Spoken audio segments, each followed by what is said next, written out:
Sandy Monroy, bienvenidos a esta emisión, la primera de A la Medida.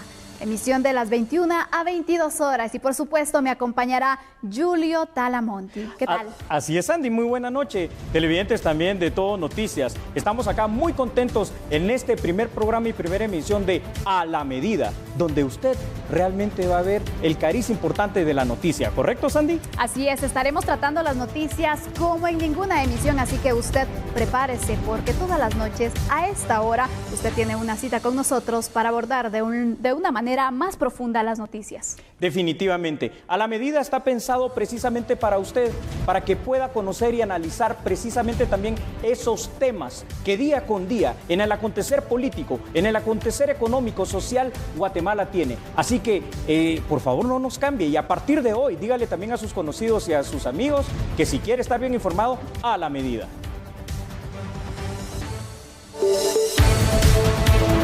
Dice adiós al barrio Gerona. La fiscal general del Ministerio Público, Thelma Aldana, presentó su informe de gestión. Analizamos todo su discurso. Los casos que impactaron al país. Revisaremos los logros de la fiscal general y las investigaciones de las que nadie ha sido indiferente. Un gran reto le espera.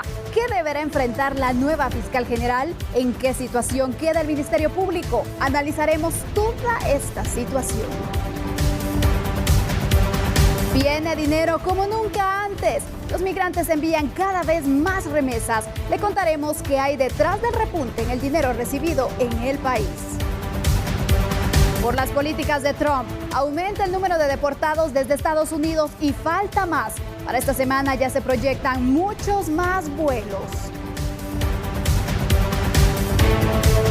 Terminó de hablar. Analizaremos las revelaciones del exsecretario privado de Valdetti, Juan Carlos Monzón, durante su último día de declaraciones.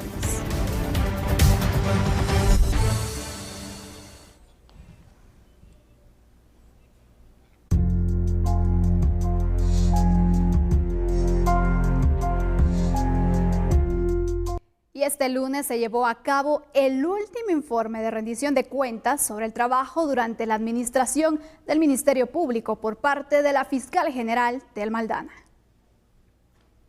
Durante la presentación del informe de rendición de cuentas, Thelma Aldana hizo mención de varias acciones realizadas durante los 4 años de gestión en diferentes ámbitos.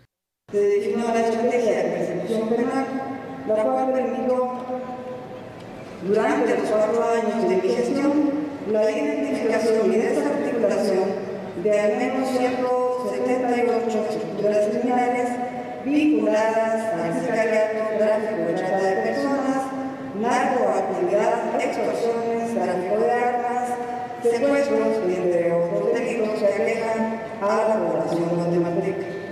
Fue fundamental la implementación de 10 agencias fiscales en los diferentes hospitales del sistema de salud del país. Durante el mes de julio de 2014 solicité el inventario de los casos en mora en el Ministerio Público. El total ascendió a más de 1.280.000 casos. De inmediato decidí la implementación de la Fiscalía Liquidadora, por medio de la cual y a través de la aplicación de criterios objetivos establecidos en nuestra legislación penal vigente, han sido resueltos el 57% de estos casos. Con la creación de la Fiscalía contra el delito de extorsión en el año 2015, se inició a abordar este fenómeno de forma especializada y estratégica, llevando a cabo los más grandes operativos en la historia del sistema de justicia del país, permitiendo lograr a la fecha condenas de 2.169 personas. Asimismo, la fiscal mencionó que durante este tiempo se inauguró la Fiscalía de la Mujer en todos los departamentos del país, debido a que una de las denuncias más recurrentes en la institución ha sido la violencia en contra del género femenino. Y bueno, precisamente hoy vamos a abordar este tema, el discurso de la fiscal general, el último que prácticamente tiene en el informe. Y quiero preguntarle, Julio. Así, Sandy, dime. ¿Cómo encontró la fiscal general el Ministerio Público?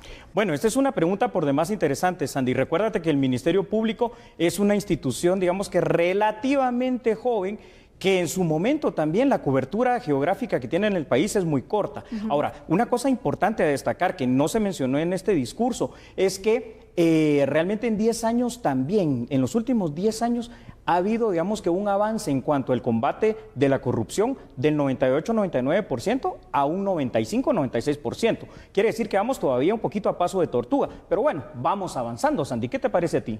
La verdad es que sí, pero hay algunos temas que creo que fueron avanzando más. Y yo quisiera que usted me pudiera puntualizar cuáles son esos que a su consideración fueron los que se le dio más trabajo y más persecución también en cuanto a la investigación. Definitivamente, Sandy. Es, yo creo que innegable, sobre todo la última parte de lo que decía la fiscal Telma Aldana, que trabajaron bastante en el tema de la violencia contra la mujer y la protección. De hecho, inclusive esa aplicación y el botón de pánico electrónico que tienen, ¿verdad?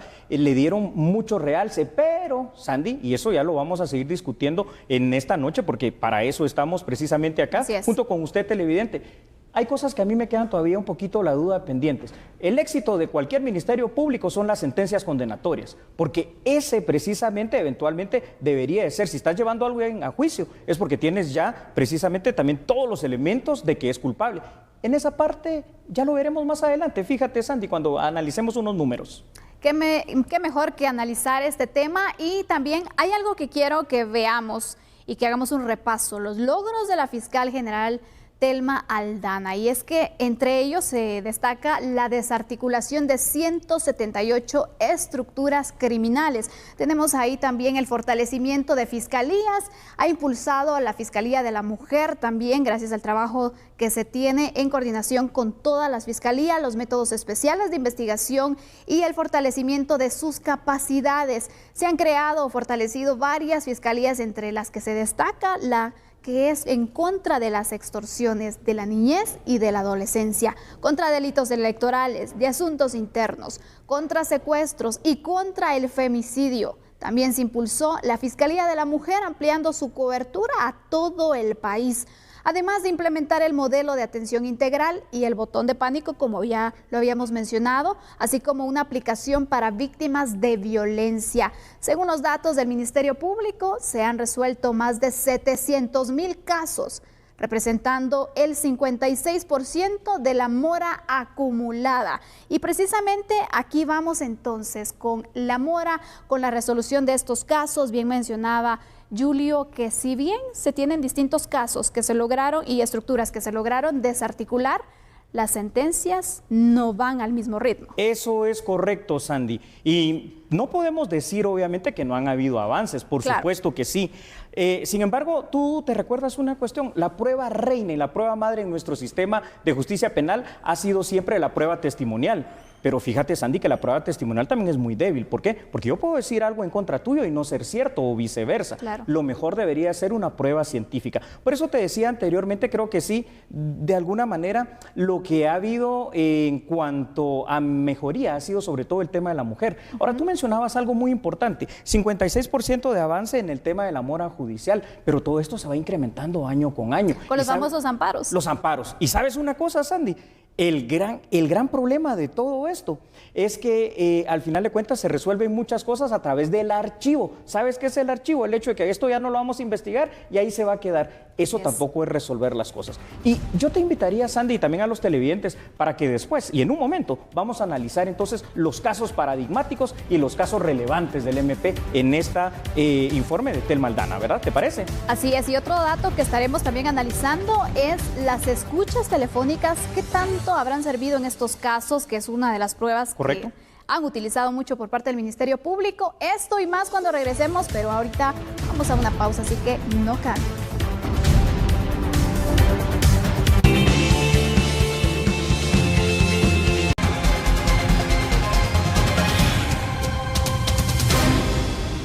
Y bueno, Bueno, hoy la fiscal general del Ministerio Público, Telma Aldana, presentó su informe de labores y precisamente estamos analizando los logros, así como los casos más sonados durante su gestión. Uno de ellos, el caso La Línea. Les cuento un poco para que ustedes tengan contexto y que podamos analizar precisamente cuándo inició este caso, que fue en mayo del 2014.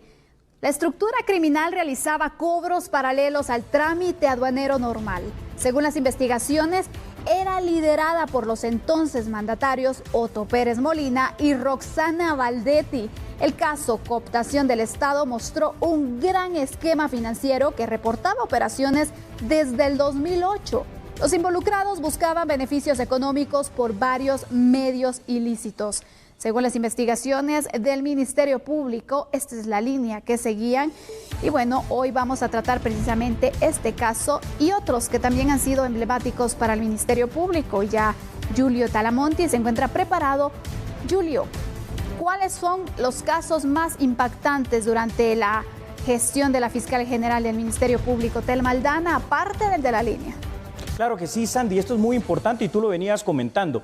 En principio iniciemos con el caso La Línea. Bien, tú lo decías, inició en el año 2014, en el año 2015, imagínate, provocó inclusive un terremoto político verdaderamente aquí en Guatemala. Ahora, la gran pregunta, te voy a mencionar primero los casos si quieres, después te hago una gran pregunta. Aparte de eso tenemos Ixpiza, eso nos dio paso también a ver otros casos paralelos como la Cooperacha, por ejemplo. Esto también dio paso a otras investigaciones como negociantes de la salud y por supuesto el caso Transurbano. Sin embargo, ahora sí, retrotrayéndonos, Sandy, al primero de los casos del 2015 para acá, lo que no hay son sentencias. Entonces, hay cosas positivas como el hecho de que se devele toda esta situación aparentemente de corrupción. El gran problema es que el gran logro que serían las sentencias condenatorias todavía no han llegado. ¿Por qué no se llegan estas sentencias si se dice por parte del Ministerio Público que hay pruebas suficientes? ¿Será que no basta con esa? Parece ser, Sandy, fíjate que hay muchas cosas que están alrededor de estos casos. En primera instancia, lo que decíamos, fíjate que precisamente, y lo vamos a ver ya en otros bloques, se utiliza mucho la prueba testimonial, pero además esa prueba científica que se requiere es la que no tanto está funcionando. Y hay una situación que no podemos negarlo, Sandy, el uso excesivo para la defensa también de los imputados de los famosos amparos tras amparos y sobre ellos otros amparos. Esto ha venido retrasando entonces los casos, aparte también de las pruebas que al parecer ha sido insuficiente. Las escuchas telefónicas, ¿qué tanto han venido a funcionar en estos casos, Julio? Sí, aparentemente, fíjate, Sandy, por el momento, porque esto es lo que se tiene como un hecho fáctico, han venido a funcionar para poder ligar a proceso a ciertos exfuncionarios, para tenerlos procesados al día de hoy, para extinguir de alguna manera algunas propiedades que ellos tenían, pero sigo pensando, y ese va a ser el reto inclusive ya para cuando hablemos de la nueva fiscal general, Sandy, el hecho de lo que faltó como corolario en esta gestión que estamos hablando de Telma Aldana fueron precisamente las sentencias. Definitivamente fueron varios los casos de alto impacto que se registraron durante esta gestión, pero vamos a continuar hablando acerca del Ministerio Público porque hay otros temas y otros ángulos que debemos abarcar.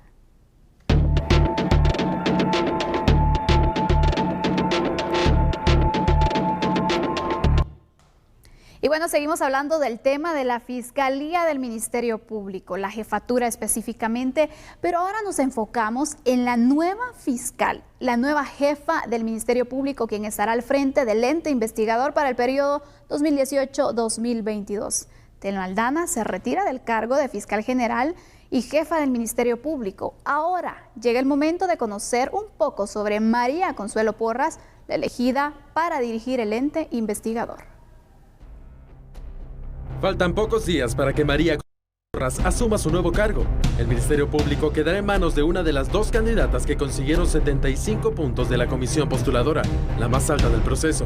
Actualmente, Consuelo Porras labora como magistrada suplente de la Corte de Constitucionalidad, un cargo que deberá dejar de lado para asumir como fiscal general.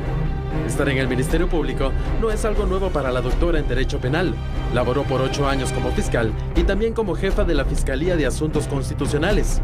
Su esposo es Gilberto Porres, exsecretario general de la Procuraduría General de la Nación. También fue miembro del Consejo del Ministerio Público. Consuelo Porras ha trabajado como magistrada de una sala de apelaciones mixta en materia penal y civil. También fue magistrada especializada en niñez y adolescencia en conflicto con la ley. Su principal fuerte durante el proceso de selección fueron sus méritos académicos. Porras también participó como candidata al cargo de fiscal general en el 2009 y 2014. Los magistrados de la Corte Suprema de Justicia deberán elegir a su sustituto y María Consuelo Porras deberá mudarse al edificio del Ministerio Público en el barrio Gerona.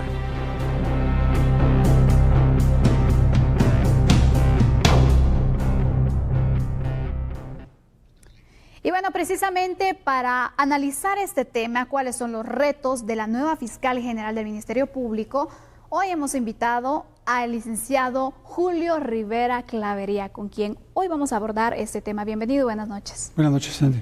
¿Cómo está, licenciado Rivera Clavería? Un honor que esté acá en el primer programa de A la Medida. Gracias. Si me permite, Sandy, ¿puedo hacerle la supuesto. primera pregunta a nuestro invitado?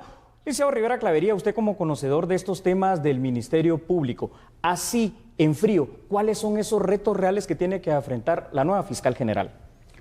Yo creo que en primer lugar entender que efectivamente la fiscal Thelma Aldana de alguna manera ha dejado un trabajo satisfactorio. Eso es en primer lugar. ¿Lo califica como satisfactorio? Pero sí, yo creo que sí. Muy bien. Pero en segundo lugar yo creo que lo importante aquí es revisar el trabajo que hizo FESI conjuntamente con CICIG, porque al final es la FESI quien más casos ha presentado en el tema de corrupción. Y el tema que se ha abordado en Guatemala con absoluta libertad, digamos, en los medios de comunicación, ha sido el tema de la corrupción. Los otros temas, como las extorsiones, como el tráfico de armas, como el robo de vehículos o como el propio delitos contra las mujeres, son temas que tiene que abordar la nueva fiscal de una manera distinta, porque la percepción que tiene la población es que efectivamente la falla se dio en este tipo de delitos. Por lo tanto, el trabajo que le queda por hacer a la nueva fiscal general en esa materia es sumamente grande y muy extenso, porque de alguna manera es el cúmulo de los grandes niveles de criminalidad que se produce en el país. Una de las críticas que se recibía en tanto a la función también y a toda la gestión que se hacía en el Ministerio Público, la justicia selectiva, decían incluso algunos sectores. ¿Usted cree que hubo justicia selectiva? Yo creo que efectivamente se dieron equivocaciones en algunos procesos que se plantearon, porque fueron malos procedimientos que los que se siguieron, pero también creo que efectivamente el trabajo que hizo el Ministerio Público y CICIG ha visibilizado el grave problema de la corrupción en el país. Creo que todos esos errores sí se cometieron, pero creo que debemos ser capaces de enmendarlos y que no se vuelvan a suceder en la administración de la licenciada Consuelo Porras. Ahora, Julio Rivera Clavería, usted que ha tenido la experiencia de ser parte del Consejo del Ministerio Público y que también en su oportunidad participó como candidato a fiscal general, ¿cómo poder hacer frente precisamente a esa ampliación de cobertura? Porque es lo que necesita el Ministerio Público, estar presente en todo el país. Es un problema de recursos, definitivamente. Creo que lo más importante es entender que no pueden haber cambios en ninguna institución si no se cuenta con los recursos suficientes. El Ministerio Público tiene cobertura en el 34% del territorio nacional.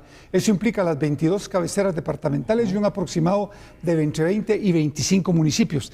Es decir, el resto no hay cobertura. 10 segundos para una respuesta. ¿Cree que en los 4 años pueda lograr ampliar esa cobertura? No. Definitivamente no.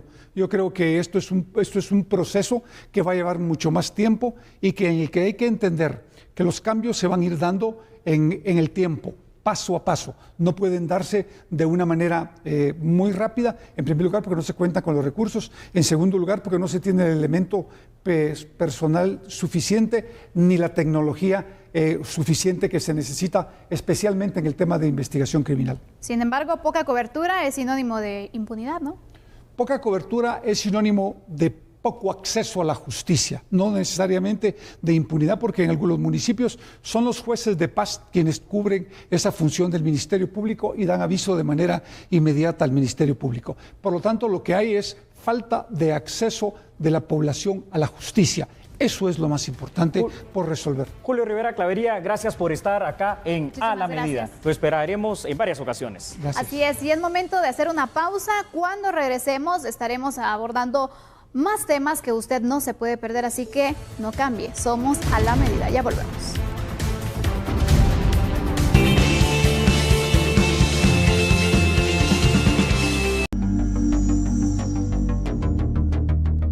Bien, y continuamos, estimados televidentes, acá precisamente en A la Medida. Déjeme contarle que en esta jornada, según dio a conocer el Ministerio de Finanzas Públicas, precisamente el Ministerio Público recibió un fortalecimiento importante del 80%. Imagínese usted en su presupuesto durante 3 años con el fin de seguir contrarrestando la lucha contra la impunidad en nuestro país.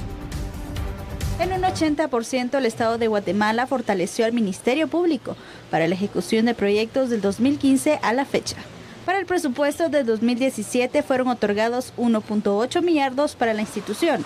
Según Julio Héctor Estrada, ministro de Finanzas, este ha sido un incremento significativo. El presupuesto del Ministerio Público ha sido fortalecido en los últimos años de forma significativa, un 80% más que en el año 2015.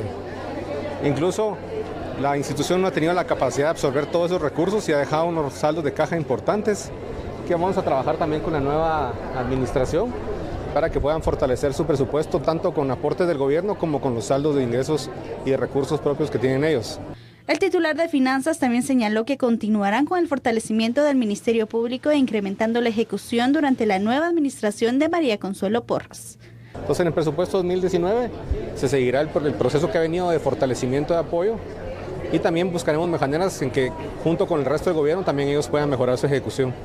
La nueva administración bajo Porras Argueta al frente del Ministerio Público dará inicio a mediados del presente año, posterior a que Telma Aldana deje el cargo el 16 de mayo.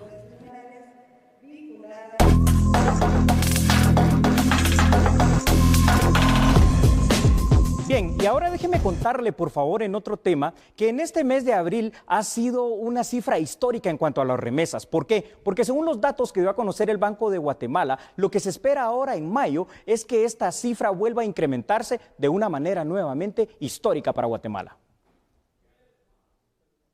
Uno de los cambios registrados por Migración es el aumento de vuelos ordenados por el Servicio de Inmigración y Control de Aduanas de los Estados Unidos. Tradicionalmente se coordinaban desde el miércoles a viernes, ahora se tienen en toda la semana. En comparación con el primer cuatrimestre del año 2017 podemos notar un incremento del 38%. Ahora bien, al hacer el análisis de las cifras de retornados vía terrestre, podemos ver el año 2017 con 8.720.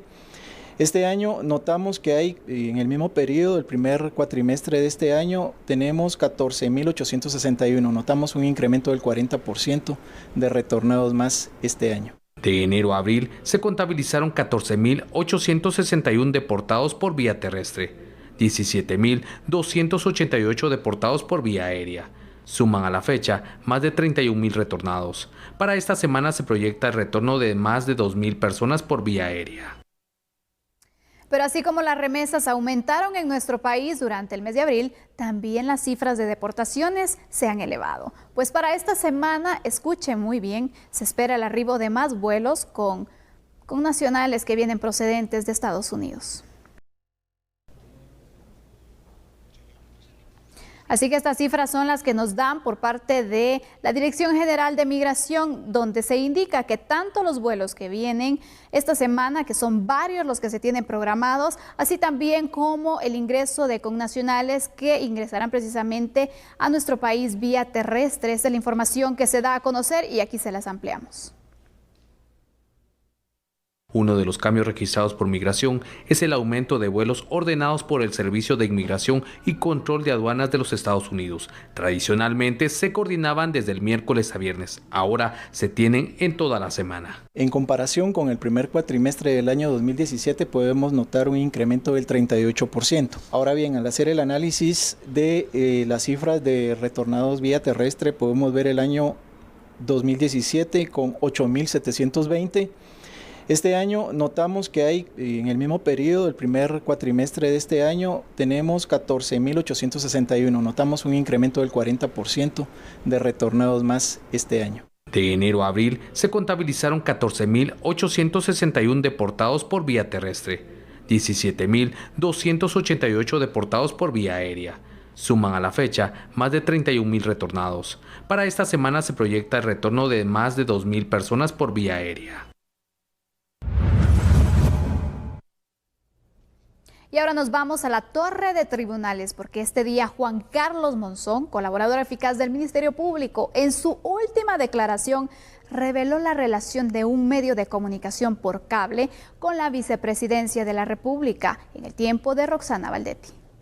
En la megasala de audiencia se celebró la audiencia número 18 del caso Cooptación del Estado, en la cual se recibió en anticipo de prueba la declaración de Juan Carlos Monzón, exsecretario privado de la ex vicepresidente Roxana Baldetti.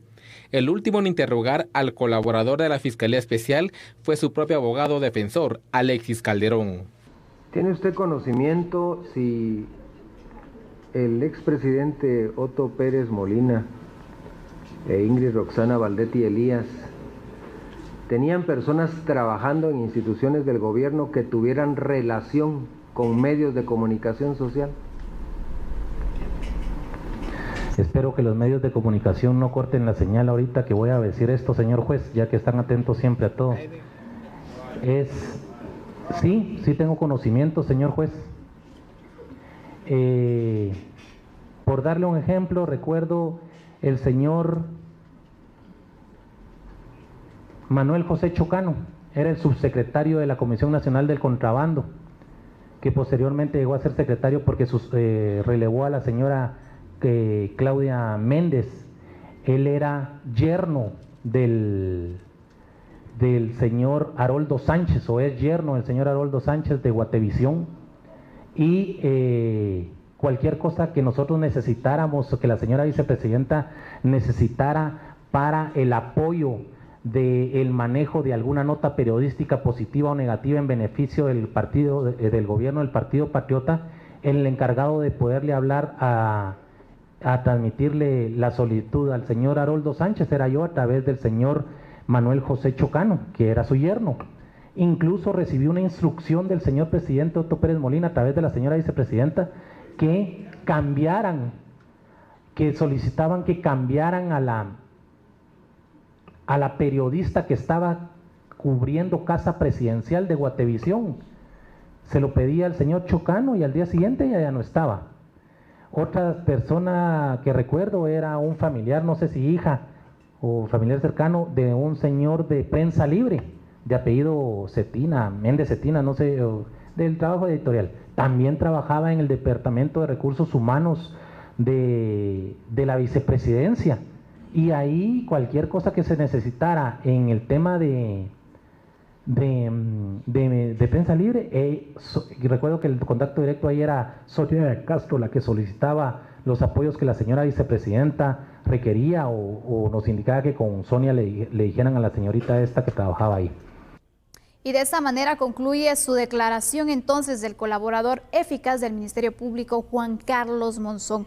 Fuertes declaraciones, Julio, las que da en el último día, definitivamente. ¿Cuál es el análisis que se hace al respecto? Claro que sí, Sandy. De hecho, yo te diría que de las más fuertes que hemos escuchado durante estas largas jornadas. ¿Por qué? Con nombre y apellido. Con nombre y apellido. Fíjate, Sandy, cómo es esto. Bien dicen que no hay que escupir para arriba, porque te puede caer en la propia cara. Dos medios de comunicación fueron vinculados completamente. Uno es Guatevisión, a través precisamente del yerno de su director, que es Haroldo Sánchez, donde Juan Carlos Monzón dice que servía como un enlace directo hasta para compras por parte de la ex vicepresidenta Roxana Baldetti. Y luego se menciona también a otra persona con otro medio de comunicación como lo es Prensa Libre. Estas declaraciones me parecen por demás dramáticas, porque esto le quita completamente cualquier imparcialidad, ¿qué crees tú, Sandy?, y credibilidad a los medios. Definitivamente. ¿Crees que estas declaraciones de Monzón son prueba suficiente para poder iniciar una investigación? Fíjate que es lo que hablábamos anteriormente. La declaración per se, definitivamente no. Ahora, creo que esta declaración va acompañada también de otros medios de prueba, como probablemente puedan ser escuchas telefónicas o la verificación de si estas personas, como el señor Chocano, los contratos, trabajaba donde él dice, y por supuesto, alrededor de eso, habrán contratos o no, y remociones, como mencionaba el señor Juan Carlos Monzón, en torno a varios personal. Yo creo que la investigación debe continuar por ahí sí que por esa línea. Mira cómo es esto, Sandy, realmente una situación de corrupción a todo nivel. y en todos los estratos. ¿Qué interpretación entonces se le puede dar de una forma breve a esta situación, la contratación de familiares y esta vinculación de los medios de comunicación? Dramático, Sandy. Hoy fue claramente dicho por el señor Juan Carlos Monzón la vinculación, te repito, Prensa Libre, Guatevisión y obviamente Haroldo Sánchez. Esto habrá que investigarlo y seguramente van a seguir habiendo más personas implicadas. Veremos qué es lo que pasa, ¿verdad, Sandy? Así es, y nosotros le vamos a dar seguimiento a este tema para que usted sepa precisamente y conozca el análisis detrás de esta noticia.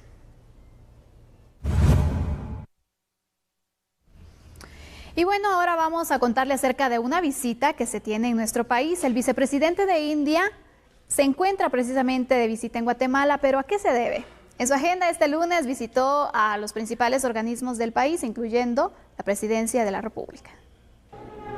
En el marco de la visita oficial a Guatemala que realiza el vicepresidente de India, Venkaiah Naidu, este lunes visitó el organismo legislativo, donde se reunió con Álvaro Arzú Escobar y su junta directiva para dialogar sobre relaciones comerciales y la cooperación del gobierno asiático en temas de educación y cultura.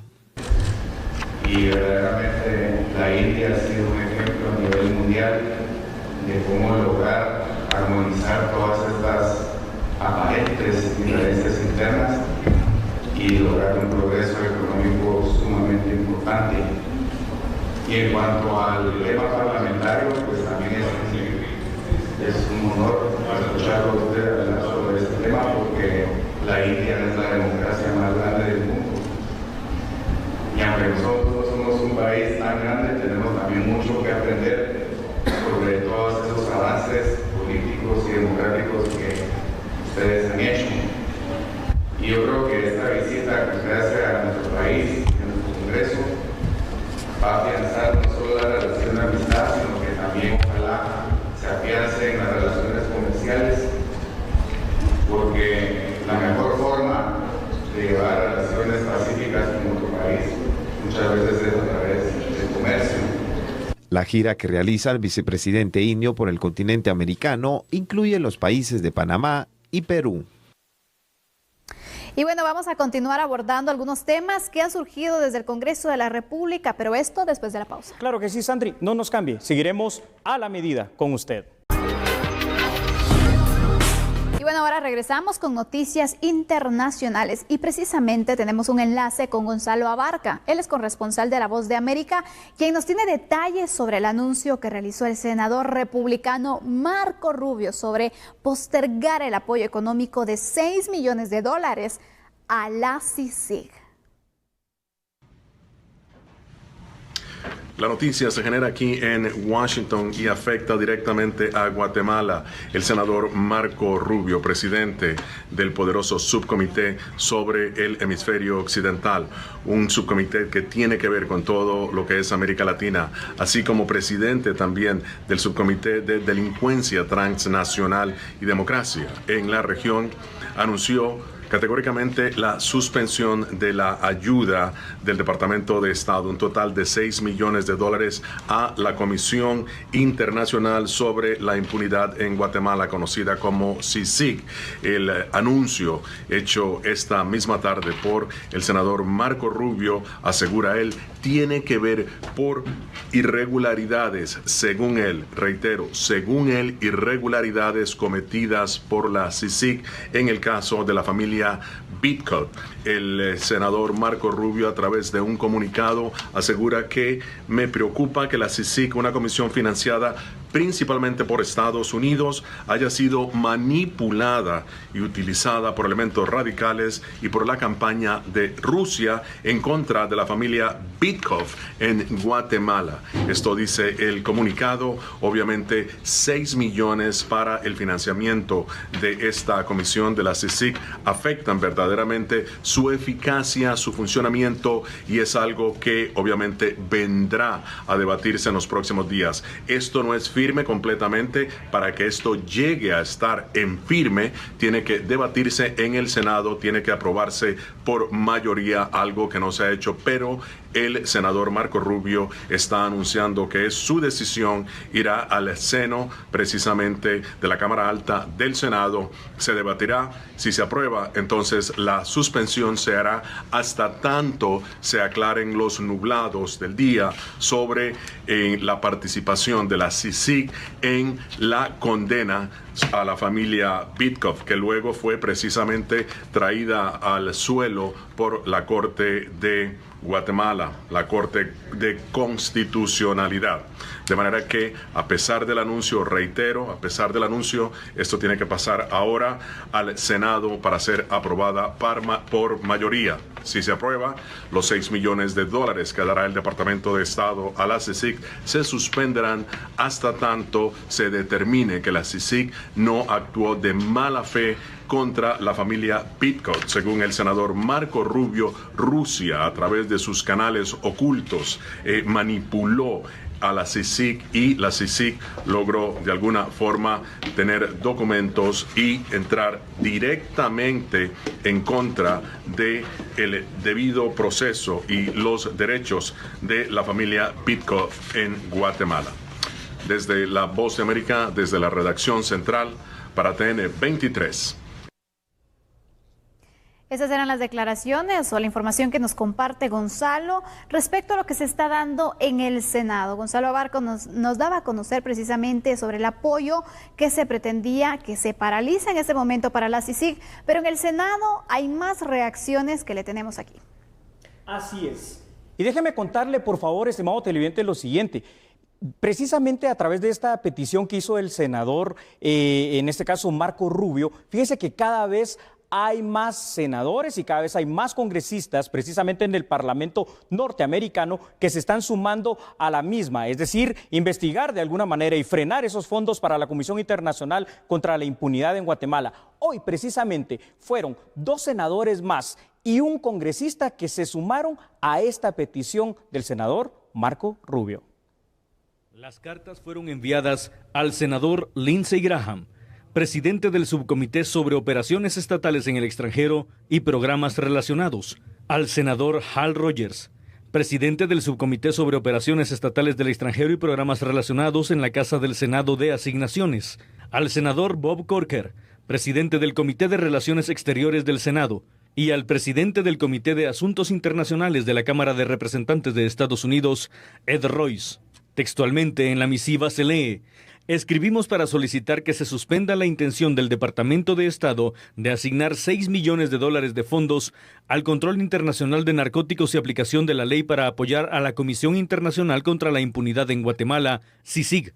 La notificación se envió al Congreso el 23 de abril y cualquier retención debe realizarse dentro de los 15 días calendario posteriores a esa fecha. La CICIG ha sido implicada en un error judicial en la cual la evidencia indica que la CICIG actuó como el agente operativo de la información privilegiada en una venganza contra una familia rusa que buscó refugio en Guatemala. Esto fue publicado por primera vez en una serie de artículos del Wall Street Journal y fue confirmado y detallado en una audiencia de la Comisión Helsinki el 27 de abril. El Congreso tiene una responsabilidad especial en este asunto, porque Estados Unidos es uno de los principales contribuyentes al presupuesto de la CICIG y hasta ahora ha aplicado poca supervisión de la CICIG. A la luz de esto, solicitamos que no se entreguen más fondos hasta el momento en el que el Congreso haya realizado una supervisión adecuada de la CICIG. Agradecemos la oportunidad de brindarle información adicional en caso sea útil. Quienes firman la carta son los senadores Roger Wicker, Marco Rubio y Mike Lee, además del miembro del Congreso, Christopher Smith.